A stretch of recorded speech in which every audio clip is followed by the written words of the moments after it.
and let us all do we can to build a better future. It's been a while since we have guests on, and this is actually a follow-up story that we've done a while back. So I'm proud to introduce another member of the No Armin Shutdown, or Shutoffs. This is Kendra Waide. Previously, I had one of her other colleagues on our show as well. Kendra, for our viewers and subscribers, can you please introduce yourself and just give us a refresher's course on the hashtag No Armin Shutoffs, and explain to our viewers what they are and why it impacts the people in the state of Illinois. Sure, yes. Hi, everyone. My name is Kendra Waide. I live in Springfield, Illinois. I'm with the Illinois People's Party, and we joined the No Ameren Shutoffs back in October. And it's a $0 coalition of like 50-something organizations that it's quite an expansive, it's quite an expansive coalition. There's a lot of far left people. There are teachers' unions, nonprofits, local community groups. So like Ameren is not supposed to be shutting people off in the wintertime, but they still do. And J.B. Pritzker has a large portion of his money came from Berkshire Hathaway. And Berkshire Hathaway owns Marmon Group as well as a couple of other things. So there's possible conflict of interest going on there that we would like to have be investigated. We've been fighting for quite a while now. We've gotten 11 resolutions passed through a bunch of local government bodies. And J.B. Pritzker says that he does not have the power to enact an eviction moratorium, but he does. And it's been reviewed through all these governmental bodies because they have to. If the city is going to pass a resolution, they have to, cover their ass and make sure that what they're doing is legal. So he went on TV and he actually lied about that. So that is quite a thing there. The Illinois Commerce Commission, when the eviction moratorium, I believe it was, that ended, they voted to continue shutting off people's electricity and their water in the middle of a pandemic. You've got the video for that there. That's a pretty good segue. So for our viewers, you sent me a few clips, especially from the ICC, what you guys were talking about there. Before we play the video, can you at least give us a rundown, at least about what that meeting was about, what your organization was talking about before we play the video? Yeah, sure. Because as I said, they voted to continue the utility shutoffs. We're in the middle of a pandemic right now. If you shut off people's electricity or you shut off their water, they can't even wash their hands. And they're a public body who should be serving the public, but obviously they're not. And all the science says that we need to have these protections in place because, it's a public safety risk. That's part of the resolutions, is to show that utility shutoffs and evictions are a pandemic safety risk, and then also call on the governor to help or to call on the passage of the Maintaining Access to Essential Services Act. For our viewers, we're going to be playing this video in its full entirety, and I just want to remind our viewers just before we hit the play button, this is the year of 2022, and this is the year of the governor's race in the state of Illinois. Governor J.B. Pritzker is up for re-election, and so far, especially with his inability to acknowledge what he can and cannot do as the governor of the state of Illinois, it will probably be brought up against him, especially as we continue on covering the midterm election cycle. We'll be talking about the governor's race here at Hard Lens Media, as well as on our other YouTube channel, Chicago Corner. For our viewers, let's go ahead and play this video. Well, hello. How are you today? Good. I gotta turn the volume down. Now, I would like to ask, how has this affected you, young lady? Well, go ahead. Since we have to wash our hands and there's no water in our apartment, that's really not good. I understand. It can, make the virus even bigger. Let me tell you about what happened when the power got shut off at my house. There was a baby in my house. You can't have a baby in a house without power, or you're putting the state in danger. Wash your hands. In the early months of the COVID-19 pandemic, this phrase was everywhere, from profile pictures to the marquees of closed businesses, and of course in every list of actions necessary to stop the spread of COVID-19. Remember the slogan that we came out with months ago in this pandemic, all in Illinois, because that's how we've all been trying to be, but Illinois' own Commerce Commission hasn't been all in. This public body voted to allow utility shutoffs, including water shutoffs. We urge the Illinois Commerce Commission to put people over profit and protect people from shutoffs. Utility shutoffs are only evictions by other means. If you get evicted, you can lose your children. Who are you there to represent? It's not poor people. We can't keep begging people not to make the worst situation in our lifetimes worse. The very least that can be done is to ensure that everyone in Illinois has power and water in their home. Places like this get overlooked by big cities often, but we're essential too. It's inhumane to deny people basic services in the middle of a health and economic crisis. I already did this in the fall. Why the hell am I doing it again? I would like to ask the government of Illinois to please stop raging wars on the poor people of Illinois. The poor are not somehow morally worse than the rest of folks. How are you making this worse? How do you not have enough conscience to do something about this? What is the worth of a human life? The worth of your integrity? We need to extend the moratorium. We know that moratoriums are shown to help prevent the spread of COVID-19. If I'm in your shoes, I don't care how close we are to being in the clear right now. You stack the deck so people and children like my niece who caught COVID are safe, and they can be safe until we truly are in the clear. To not do so is a deliberate choice on your part, and it's helping spread COVID-19 across the state to 2-year-olds like my niece. Again, do your job. So I think it's only fair for our viewers to actually hear from you, because I know you've been integral with the no Ameren shutoffs. What has been the response from Governor J.B. Pritzker's team? There's been no from his communications. There's been no response, and in fact, he continues to just hide out in Chicago, because every time he comes to like Springfield or anywhere else, we ambush him. For instance, I kind of camped out inside of the Capitol waiting for him. We couldn't get in the room and everything, so we took some back room to try to escape us. But yeah, he's a little scared of coming down to central Illinois. And so we showed that video, or I showed that video of the ICC to the ICC. So that was pretty fun, let them see exactly what people think about them. And J.B. Pritzker knows that the utilities need to remain on, because it was actually addressed in the 2007 Pandemic Influenza State Preparedness and Response Plan. I believe it's on page 14 or something like that. It's under the section Other Essential Services. And so this was 14 years ago that they came out with that, and they mentioned gaps and poor planning all the way back then, and you can see what's happening now. And so the most recent thing that we passed was in Champaign County.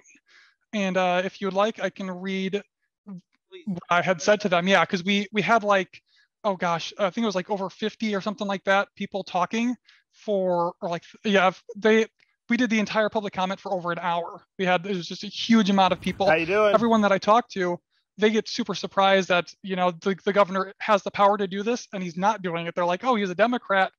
He should be doing this because Democrats are supposed to care about us, right? Right. And so what I had said was, my name is Kendra Waide, and the decrease in pandemic safety decreases my clientele. Remember when we first locked down and people begged to open back up so they could do things like get their hair and nails done, get a massage? Well, I'm a licensed massage therapist, and I can tell you that having no protections in place during this pandemic only hurts my business. You'll have a full day booked and you're ready to make money, only to find that 3 out of your 5 clients for the day had to cancel, whether they just started to feel achy that morning or their kid had a close contact at school and now the full family has to quarantine. If I get a close contact and have to quarantine, I make no money. I'm an independent contractor. I have no vacation pay, no sick pay. I don't get PPP loans. I go without income. All of that has happened to me and my business partners. In just the last 2 weeks, one of them had a client test positive, so her whole family had to quarantine. The other, her son got a close contact at school, whole family had to quarantine. 2 out of 3 therapists out now. Let's hope we can make enough money to keep the doors open. We have no protections in place, and because of this, I am suffering economically. I'm behind on my bills. Here's actually a electric utility shutoff from CWLP. While the utility companies have been profiting this entire time, I scramble to make rent at the end of the month as my client base dries up. This resolution is common sense and will help to flatten the curve so that people like me can afford to pay their bills and make their rent. Thank you. So, of course, now, right now, this is an election year, so let's just, in a hypothetical scenario, there's, of course, going to be the diehard vote blue no matter who crowd. They'll probably say, why are you raising the ruckus right now? We have to reelect J.B. Pritzker because, oh no, the GOP will come into power. Why are you making such a huge fuss? But I think what a lot of people tend to forget is that there's a lot of small business owners and homeowners all across the state of Illinois that are at very real risk of having their water, power, and heat shut off, especially during a pandemic. Yes, we're already in our second year into this pandemic, or to be more precise, our third year into this pandemic, and yet nothing has really ended COVID-19 yet. And it's still part of our lives. It's a real threat. It's impacting a lot of business owners. What do you want to say to people that are going to probably push back against your message? You cannot challenge a Democrat right now. Don't bring this issue up. It'll be used by his opponents. What do you want to say to those that are going to be critical of this movement and this and everything that all of you are bringing up, not only to Governor J.B. Pritzker, but to the ICC as well? Well, as Biden said, nothing will fundamentally change. And so it doesn't matter if they're a Democrat or not. If they aren't serving the people and the public, then they shouldn't be in office. And frankly, we just need to boycott all of them. Right. That's a fair answer. I could be on board with that. I think it's also important to get the human perspective on this as well. Let's face it, all across this country, we are hearing the same story about people being evicted from their homes and apartments. For the people that are part of your organization, have there been anyone that had to deal with that? And what are some of the struggles and stories that you guys are hearing about, especially in our home state of Illinois? Well, I don't know about you, but all of my friends they're pretty poor, and a lot of them deal with the threat of eviction every single day. And if you get evicted or you get your utility shut off, like you could get your babies taken away. That was actually in that video. Everybody that I know right now has been dealing with, getting disconnect notices and things like that. It's quite an actual problem, on the ground level if you're not, part of the elite establishment. My goodness. Well, I'm very sorry to actually, hearing about what's happening to a lot of hard working class citizens all across our state. And already, if anyone didn't notice in the video, that there was a whole bunch of symbols of the groups that are standing in solidarity with you. I want to play this next video. It's a TikTok video of an activist protesting in front of, or a group of activists protesting in front of Governor J.B. Pritzker's property, and they're doing it correctly, writing chalk on his sidewalk, or at least on a public sidewalk, but yet police were called in to try and, I guess, de-escalate a very hostile situation. But as all of you will see in this video, nobody's doing anything. Let's play this video. We're playing with sidewalk chalk? Playing with sidewalk chalk? Okay. So like protests or what we got? Yeah, we're advocating for a utility shut-off moratorium. Yesterday was the single highest caseload since the beginning of the pandemic. Oh, really? And I checked the GIS maps, and the right-of-way starts there. So we're on public property. Okay. Yeah, the state police are. Okay. This is their jurisdiction. I mean, they can talk to me, but I do my research. Yeah, no. If it's all legal, we're okay with anything like that. No. Would you mind holding this for me?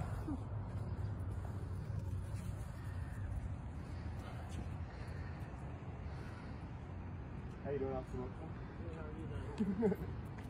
Again, I just find it interesting that they just called the police on them, and there's no need to do so whatsoever. How you doing? You're doing better if JB than that utility shut-off moratorium like you did last winter. 11 week put me off with the structure and that works. So did you guys call law enforcement? I am law enforcement. Oh, you are? So you're with the state police?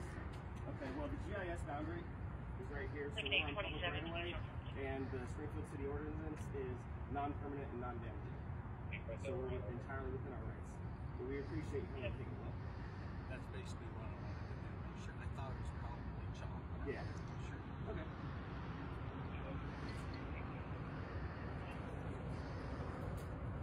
Wow.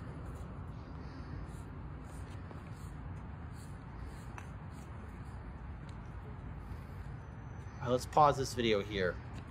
So, Kendra, what we're seeing in that video is, of course, activists doing what is in their constitutional right to protest, stand against, obviously, a governor that is ignoring a very clear and present danger. People are still being evicted from their homes and apartments, being exposed to the elements, not only just to COVID-19, but to other dangerous elements that will impact their health, their financial bottom line, as well as protecting their families and so much more.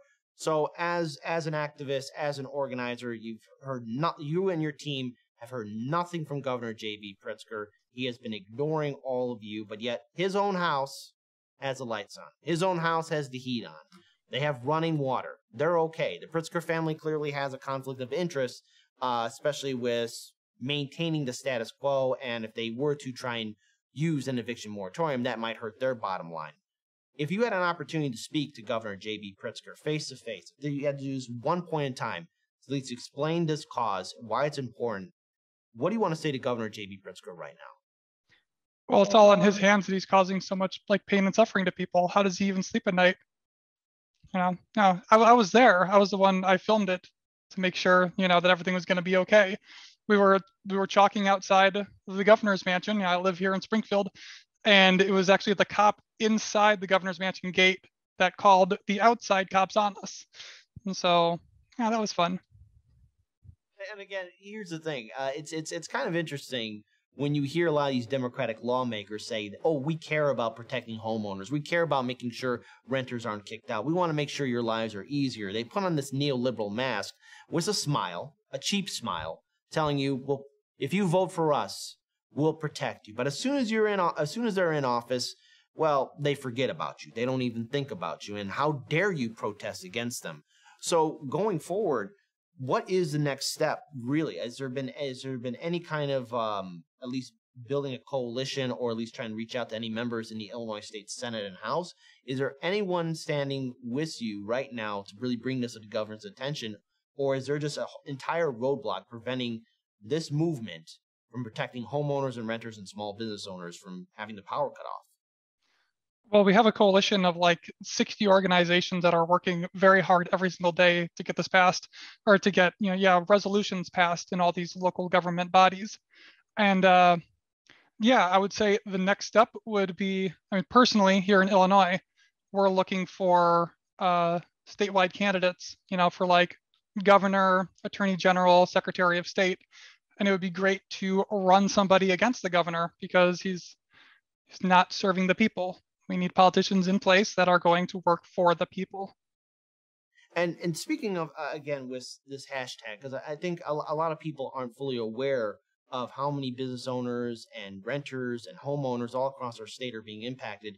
And look, everyone has a different perspective, point of view. You've mentioned before in your group that there are progressives, independents, libertarians, Democrats, everyone speaking out the same thing. Governor Pritzker, don't turn off the power. And mind you, a lot of these videos, and especially what we were talking about, were all happening last year.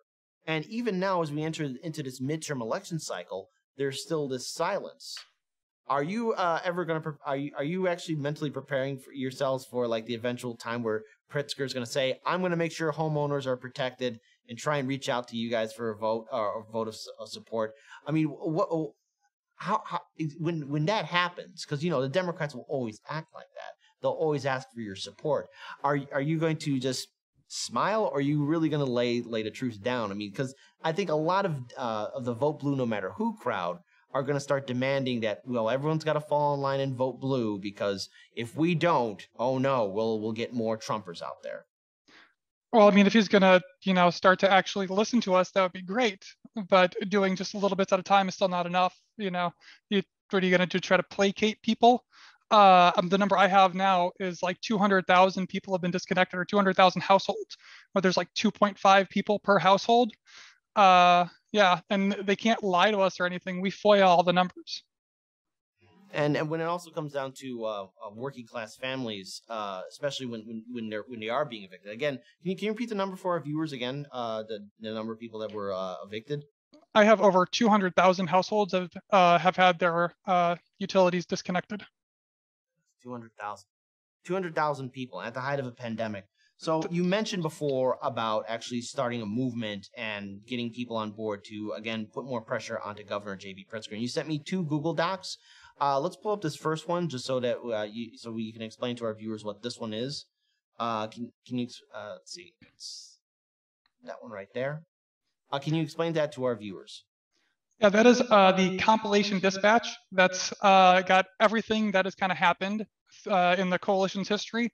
If you scroll down a little further, there's an organization roster if people wanted to take a look at all the organizations that have actually joined. Like we've got DSA members, graduate students, CPUSA, the Communist Party, Party for Socialism and Liberation, a bunch of different people, even Democratic Women from McDonough County, Social Justice Coalition, yeah, Bloomington Normal Tenants Union. And so then also there's another Google Doc too. Let my colleague pull that up here as well. This is the Shutoffs Pledge, Congressional Candidate Unity Shutoffs Pledge. Can you explain that to our viewers? Sure. We're passing around a pledge for all congressional candidates to sign, saying that they will support and work to pass the Maintaining Access to Essential Services Act. Now, for the congressional candidates, has there been anyone so far that's signed that pledge and agreed to these terms? Yes, we have Ellis Everett Taylor. She was just announced. She's going to be running Illinois 13. We've also got Jason Call in Washington. Fantastic. All right, so there are people who are willing to sign that. Now, you mentioned something else as well, and I think it's only fair that we address it because I'm a supporter of third parties. I believe that we need to have a diverse political spectrum. We should have a true parliamentary system. You are a volunteer and an organizer with the People's Party here in the state of Illinois, and I want to bring this document up here. So this is a volunteer sheet for the People's Party here in the state of Illinois. For this movement in the state of Illinois, number one, what are you guys working on? Are you close to getting on the ballot? What can our viewers, subscribers do to help out the Illinois People's Party, especially during this key midterm election cycle? Well, really, you can volunteer to help us to gather petitions. We're going to need, legally, we need like 25,000 signatures, and we're going to aim for 40 because it's going to be Michael Madigan's people in Chicago just looking at the pages and, yeah, cross a T wrong or something, it's going to throw like the whole page out. And we're also looking for statewide candidates. I'm a regional coordinator. I'm in charge right now of getting Illinois and Indiana on the ballot. I know your viewer base probably goes into Indiana as well, so anybody who's there, if you're interested in volunteering, please sign up. And if you are a candidate or you know somebody interested in running, please don't hesitate. You can also email me, kendra.waide@peoplesparty.org. Well, number one, I have to say, let's actually keep the People's Party volunteer up there. I just want to show that with our viewers. Number one, I'm all on board for seeing a pushback against the Democratic Republican parties. So again, fantastic work, Kendra. And by the way, for our viewers, in case you don't know, in the state of Illinois, we have very harsh draconian laws preventing third parties from being on the ballot, being on the debate stage. And so if you're a third party organization like the Greens or Libertarians or Movement for People's Party, you have to get more than 25,000 signatures because if it's filled out wrong, they will be thrown out. So the number that Kendra presented was 40,000. Even that number will have to be probably much higher, knowing the shenanigans with the lack of election integrity in our state. So speaking of which, as your organization is trying to get volunteers and getting enough signatures so that your candidates could be on the debate stage, be on the ballot, have you received any pushback from the state of Illinois? Because in 2020, the Illinois Green Party and Illinois Libertarian Party were at least able to make sure that they could secure enough votes or get enough signatures much lower than they were before because of the pandemic. Have things shifted for you? Is it more difficult for the Movement for People's Party? Well, I think federally, didn't they just do, they keep on trying to make it harder and harder for third parties. I think HR 1 even had things, they try to insert stuff into other things to make it even harder and harder. Our petitioning period is going to start in April. So, yeah. All right, and so I think that's a final question for our viewers and subscribers. If they can learn more about the hashtag #NoEmmering-Shutoffs, where can they go and where can we follow you on social media so that people are at least able to contribute and volunteer to the Illinois Movement for People's Party? Well, you can follow what we do. We do a lot of stuff on Twitter. We call out the governor, just about daily on how many people have died of COVID and things like that, because it's directly related to utility shutoffs. And so we'd like to make sure he sees those numbers and know that people are on his ass continually. So that is hashtag no Ameren shutoffs, like American Energy put together. We have an Illinois People's Party Facebook page. You can follow there, or you can follow me on Twitter, and that's just at Kendra Waide. First, I wanted to say here, because Heartlands Media, we're in the city of Chicago. Illinois is our backyard too. We stand in full solidarity for what your movement is doing. No one should be evicted from their homes or apartments. No one should have their heat, power, water shut down, especially during a pandemic or at all. Everyone deserves dignity and respect. And so long as we have individuals like yourself and other members part of your team speaking truth to power and standing up to Governor J.B. Pritzker, because let's face it, he's a politician, just like all the rest of the other politicians, and they are the servants, not the masters over us. So we stand in solidarity for the work that you're doing, and we want to continue to do a follow-up with this story, with everything that's happening, what actions the ICC have not done, what they will do, and also whether or not Governor J.B. Pritzker will finally acknowledge that, hey, wait, there's a conflict of interest. But knowing he's a politician, he's never going to say that. So I think for our viewers, is there any kind of words of encouragement you want to say to them, especially when it comes down to at least building a movement that's been getting pushback from the establishment? Well, when we all come together, we can really get things done. And when you have trouble paying your bills, just know that your billionaire governor is intentionally choosing not to help you. We traded one billionaire for another in 2018. Nothing changed. But maybe this time around, things might change. So all the best to the Illinois People's Party. Kendra, we do want to do a follow-up, so please stay in contact with me. But fantastic work. And I want to thank all of our viewers and subscribers for joining us for this show. Kendra, take good care of yourself. You as well. Thank you. All right. As we end this live stream, I want to thank all of our viewers and subscribers for joining us here. We are very grateful for all the support that we are getting here at Heartlands Media. Again, if you want to support us, please consider being a Patreon supporter. Be sure to subscribe to us on Odyssey and Rockfin as well. Double check that you're still subscribed to us on YouTube, because unfortunately YouTube is unsubscribing a lot of you, but we are rebuilding our channel up again, and we are growing again. It's because of all of you.